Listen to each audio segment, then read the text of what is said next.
বাউল আবুল হোসেন সরকার নিয়ে হাউকা হইতেছে, বামেরা মিছিল বের করেছে, সেখানে আবুল হোসেন সরকার কেন গ্রেপ্তার সেটার জবাব চাইতেছে। শুনেন, আবুল সরকার গ্রেপ্তার কেন?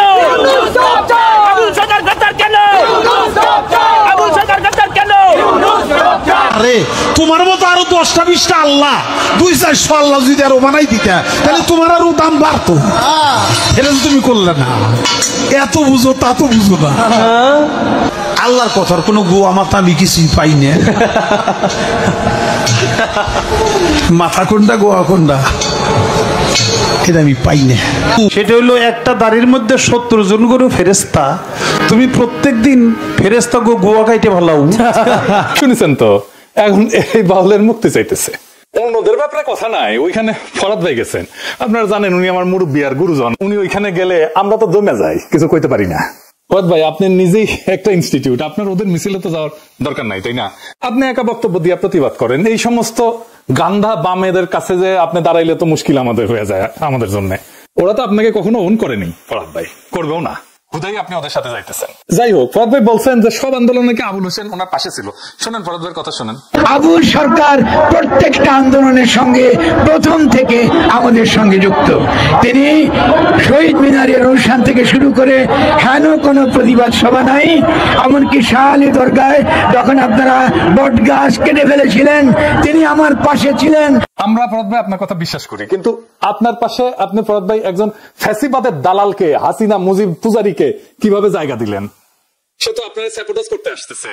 আচ্ছা, আমরা মুজিব বন্দনার হাসিনা বন্দনা শুনি তার কাছ থেকে। হ্যাঁ শুনেন। গালি জলদি কইরা যায় করা আয় আয় রে আমার শেখ হাসিনার নায় করা আয় আয় রে আমার শুভ এমপির নায় করা আয় ওই ইতিহাসের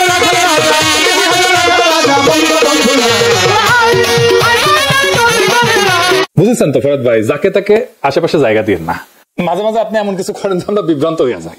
আপনি ইসকনের চিন্ময়ের সাথে দেখা করছেন, এত খাতির আপনার চিন্ময়ের সাথে, তাদের দাবির পক্ষে দাঁড়াইছেন পর্যন্ত, এটা তো আমাদেরকে বিভ্রান্ত করে দেয়। যাই হোক, আমরা তখন বেদনাহত হয়ে শুধু দেখতে থাকি যে ফরাদ ভাই কি করতেছে। আপনি মানিকগঞ্জে বাউল সম্মেলনে যাবেন বলছেন, ভালো কথা। আপনি বলছেন আপনিও যাবেন, আপনাকে পেটাইলে পেটাক, এটা কি কথা বললেন ফরাদ ভাই? আপনি এসব কি বলেন ফরাদ ভাই? বাউল সম্মেলন নিয়ে তো কেউ কোনো কিছু বলেও নাই, বাধাও দেয় না। আর আপনাকে কেন পেটাবে? বাংলাদেশে কারে তো সাহস আছে আপনাকে আঘাত তুলবে?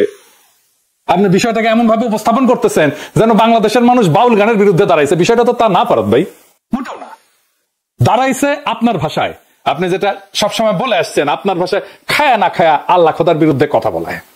তা আপনি বলতেছেন যে আবুল হোসেন সরকার ইসলাম অবমাননা করে নাই, তো তাইলে তো মুরব্বী হিসেবে আপনার বোঝানো উচিত, একটা ভিডিও বানায় লিখে হোক যে এটা বুঝাই দেওয়া যে এটা ইসলাম ধর্ম অবমাননা না। করেন আপনি, আমরা শুনি, বুঝি, আমরা শিখি, সবাই শিখুক। আপনাকে তো সবাই মুরব্বী মানে। আর যদি আপনার মতে ধর্ম অবমাননা নাই করে, তাইলে আদালতে তো খালাস দিয়ে দিবে, জামিন দিয়ে দিবে। আইনকে বাধা দিচ্ছে কেন রাস্তায় বলেন? এই আবুল হোসেন তো ধান্দাবাজ, মুজিবের বন্দনা করেছে, হাসিনার বন্দনা করেছে, এখন বিএনপির হয়ে ভোট চাচ্ছে। বিএনপির মিটিং এ কিন্তু এগুলো কথা কইছে। সামনে হলো জাতীয় নির্বাচন, আমার আফরোজা খান রিতা নমিনেশন পাইছে না ধানের শীষে,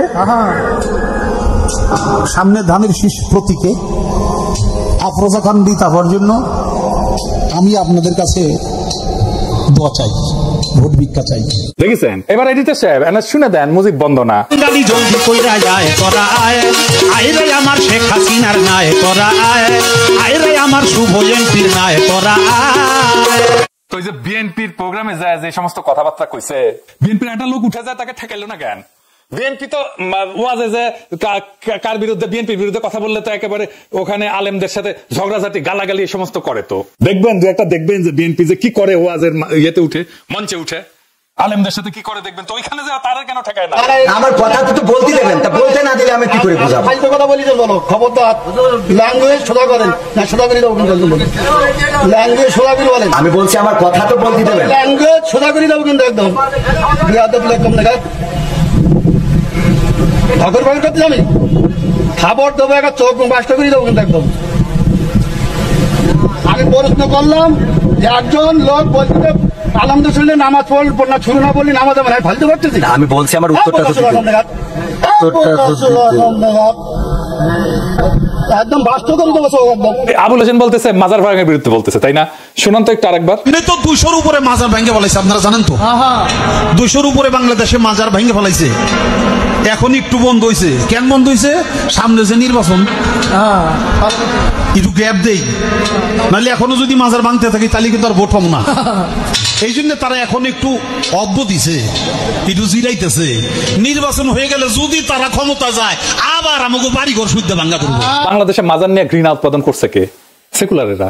মাজার ঘৃণার সবচেয়ে বড় কালচারাল এসেট হচ্ছে সৈয়দ ওয়ালিউল্লাহ লাল সালু। নাটক হয়েছে, সিনেমা হয়েছে, পাঠ্য হিসাবে পড়ানো হয়েছে, এখন সেকুলাররা মাজার প্রেমী হয়ে গেছে। কি তাজ্জব! মৌলানা আবুল কালাম আজাদের একটা বই আছে উর্দুতে, গুবারে খাতির নাম, জেলখানা বসে এটা লিখেছিল। ওইখানে উনি মাজার নিয়ে কিছু কথা বলছেন। এখানে কিন্তু ওনার খুব অরিজিনাল কিছু চিন্তা আছে। উনি বলছেন কবর এবং মাজারকে ধর্মীয় শক্তি হিসেবে দেখার বিরোধিতা করছে মৌলানা আজাদ।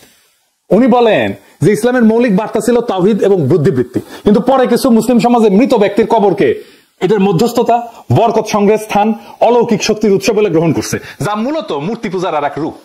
তিনি মৌলানা আজাদ এইটাকে ইসলামের বিরুদ্ধে সবচেয়ে বড় বিচ্যুতি হিসেবে দেখছেন। উনি লিখে গেছেন উনি সুফিবাদকে সম্মান করতেন, কিন্তু তার একটা অভিযোগ ছিল। অভিযোগ হচ্ছে সুফিবাদকে মাজার কেন্দ্রিক যাজকতন্ত্রে পরিণত করা হয়েছে। তিনি লিখছেন যে অনেক দরগায় অন্ধভক্তি, করুণার জায়গায় ভয়, যুক্তির বদলে অলৌকিক গল্প, অর্থনৈতিক শোষণ, এই সমস্ত প্রতিষ্ঠা পাইছে।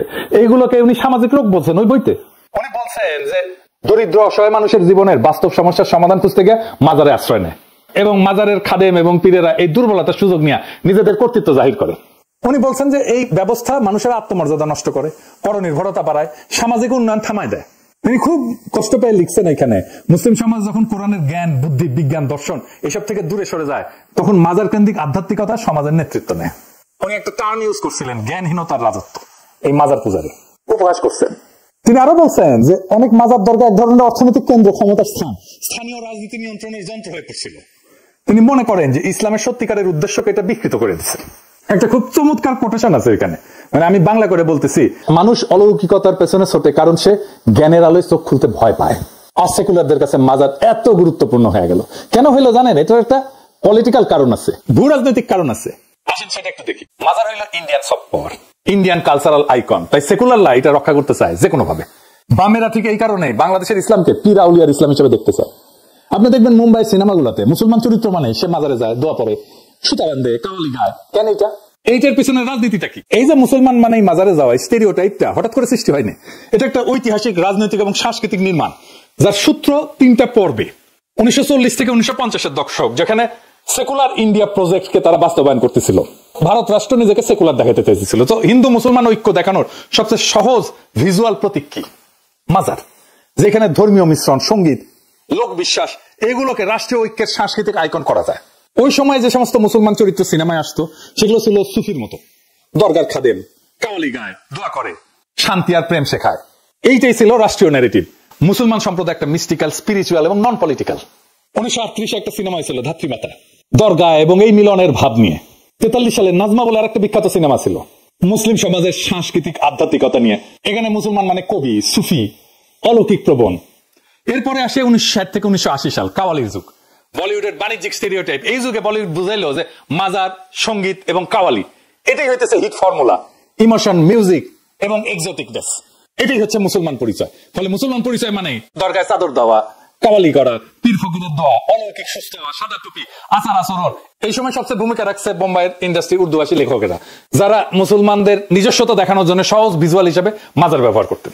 মাজার কেন্দ্রিক গান এবং সিন বাসাত কি আকরাত, আমার আকবর অ্যান্টনি 1977 সালে, দরগায় অলৌকিক সুস্থ হওয়া, সুফি গান একটা নতুন ধরনের কালচারাল জানলা তৈরি করলো। এই সময় মুসলমান চরিত্রকে মিস্টিক, অলৌকিক, আবেগী করে ফেলা হইল। এইটা ভারতীয় জাতি নির্মাণের ন্যারেটিভের সাথে মানানসই। মুসলিমরা নন থ্রেটনিং স্পিরিচুয়াল মাইনরিটি। এরপরে আসবে 1990 থেকে 2000 সাল, মিডিয়া এবং পলিটিক্যাল মোমেন্ট। মুসলমান মানে দরগা প্রেম, দোয়া। 1992 বাবরি মসজিদ ভাঙা হইলো। তারপরে বলিউডে মুসলমান চরিত্র ফের এই হার্মলেস ভিজুয়ালে ফিরে নিয়ে যায়। এই সময় মুসলমান চরিত্রকে 3 ভাবে দেখানো হয়: মাজার ভক্ত, প্রেমিক প্রেমিকা, নিরীহ দোয়া করা বুড়া মুসলিম যিনি নায়ককে আশীর্বাদ করেন, কাওয়ালি প্লাস ধর্মীয় মিস্টিক পটভূমি, যা মুসলমান সমাজকে সাংস্কৃতিক ভাবে রঙিন কিন্তু রাজনৈতিক ভাবে অসক্রিয় দেখায়। যেমন ধরেন ফিজা, রিফিউজি, সাওয়ারিয়া। এইখানে যে মুসলিম ভিজুয়াল পুরোপুরি মাজার থিমড। এমনকি যোধা আকবরেও দেখবেন মাজারে দোয়া গ্রহণে, মাজারে দোয়া নেওয়ার দৃশ্য। কেন মুসলমান মানেই মাজার ইন্ডিয়ান কালচারে? কারণ ভারতীয় মূলধারা ইসলামকে সুফি, লোক ধর্মীয় করে প্রদর্শন করতে চায়। পলিটিক্যাল ইসলাম কেনা। মাজার ছিল নিরাপদ অবিতর্কিত মুসলিম ইমেজ। রাজনীতির দিক থেকে এটা ছিল মুসলমানদেরকে একটা ডিপলিটিসাইজ মিস্টিক্যাল কমিউনিটি হিসেবে উপস্থাপনের প্রকল্প। আর বলিউডের কাছে ছিল ভিজুয়াল শর্টহ্যান্ড, এটাই মুসলিম চরিত্রের সাংস্কৃতিক মার্কার। তার মানে মাজার কেন্দ্রিক যে মুসলিম ইমেজ আসলে একটা নিয়ন্ত্রিত উপস্থাপন, এটা মুসলিম সমাজের বাস্তব বৈচিত্র্য মুছে দিয়া তার সফট মিউজিক লাভিং স্পিরিচুয়াল নন থ্রেটেনিং মাইনরিটি হিসেবে উপস্থাপন করে। এখন আসেন বাংলাদেশের সাধারণ মানুষ ধর্ম অবমাননার প্রতিক্রিয়া কেন দেখাবে? বাংলাদেশের সাধারণ মানুষ ধর্ম অবমাননার প্রতিক্রিয়া দেখাবে কেন জানেন? এটা একটা গভীর রাজনৈতিক সাংস্কৃতিক কারণ আছে এবং অর্থনৈতিক কারণ আছে। বাংলাদেশ একটা দরিদ্র রাষ্ট্র, এই রাষ্ট্রের বেশিরভাগ নাগরিক দরিদ্র, তাদের জীবনে কোনো স্বপ্ন নাই, কোনো সার্থকতা নাই, সন্তানকে ভালো মতো খাওয়াইতে পারে না, অসুখে চিকিৎসা পায় না, শৈশবে শিক্ষা পায় না, যৌবনে কাজ পায় না, উৎসবে আনন্দ করতে পারে না, এদের জীবনে তো কোনো হাসি নাই, কান্নাও গেছে শুকায়। এদের একটাই সম্পদ, একটাই স্বপ্ন, যদি পরকালে খোদা তাআলার দয়া হয় তাহলে হয়তো বেহেশতে ঢুকতে পারবে। এই জন্যই বাচ্চাকে মাদ্রাসায় দেয়, সে জানে একজন আলেমের সুপারিশ খোদা তাআলা শোনেন। তার একটা ইহকাল আপনারা দিতে পারেন নাই, তার পরকালের স্বপ্ন আপনি কায়দা নিতে চান কোন অধিকারে, কোন সাহসে? সারাক্ষণ খোঁচান আপনার প্রগতিশীলতার কুরকুরানি দিয়া। আপনি তো আপনার সেকুলার দর্শনে বলেন প্রাইভেট স্পেসে ধর্ম পালন করতে, তো আপনার অধর্ম, আপনার ধর্ম বিশ্বাস আপনি প্রাইভেট স্পেসে করেন, যা খুশি করেন। পাবলিক স্পেসে এসে আপনি মানুষের ধর্ম নিয়ে কুরকুরানি দেখান কেন? আপনি তো আগে খোঁচান, তারপরে ওরা প্রতিক্রিয়া দেখায়। খোঁচানো বন্ধ করেন, প্রতিক্রিয়া বন্ধ হয়ে যাবে। বাংলাদেশ যে মুসলমান সংখ্যাগরিষ্ঠের দেশ, এটা তো তার অপরাধ না, এটা তার বৈশিষ্ট্য। এই বৈশিষ্ট্যটা আপনাকে বিবেচনা করতে হবে। আপনার রাজনীতি, আপনার সমাজ নির্মাণে আপনাকে তো বিবেচনা করবেন না আপনি? আশ্চর্য ব্যাপার। আপনার তো ইউরোপে আসলে তো ক্রিসমাস দেখলে, ক্রিসমাস ট্রি দেখে, ক্রিসমাসের সাজানো দেখলে আপনার তো গা চুলকায় না, কিন্তু বাংলাদেশে আপনার কোরবানি নিয়ে চুলকানি কেন? নামাজ নিয়ে চুলকানি কেন? মসজিদে আজান নিয়ে চুলকানি কেন? হিজাব নিয়ে চুলকানি কেন? পাইছেনটা কি? এত চুলকানি থাকলে ইউরোপে চলে আসেন, নয়তো ইন্ডিয়া চলে যান, আদর করে ইন্ডিয়া রেখে দিবে। বাংলাদেশে পড়ে আছেন কেন রে ভাই? আপনিও শান্তি পান, বাংলাদেশের মানুষের শান্তি পান। অশান্তির মধ্যে থাকার কোনো দরকার আছে? বাংলাদেশকে যদি সত্যিকার অর্থে শান্তিপূর্ণ একটা সমৃদ্ধশালী রাষ্ট্র হিসাবে তৈরি করতে চান, ইনসাফপূর্ণ রাষ্ট্র হিসাবে তৈরি করতে চান, তাহলে আপনাদের এই কুরকুরানি বন্ধ করতে হবে, ইসলাম বিদ্বেষ বন্ধ করতে হবে। তাছাড়া বাংলাদেশ কখনো শান্ত হবে না। এই সহজ সত্যটা মনে রাখবেন, তাহলেই আগামীর বাংলাদেশ আপনি ঠিকঠাক গড়তে পারবেন। সেই বাংলাদেশ গড়ার অপেক্ষায় থাকলাম। ইনকিলাব জিন্দাবাদ।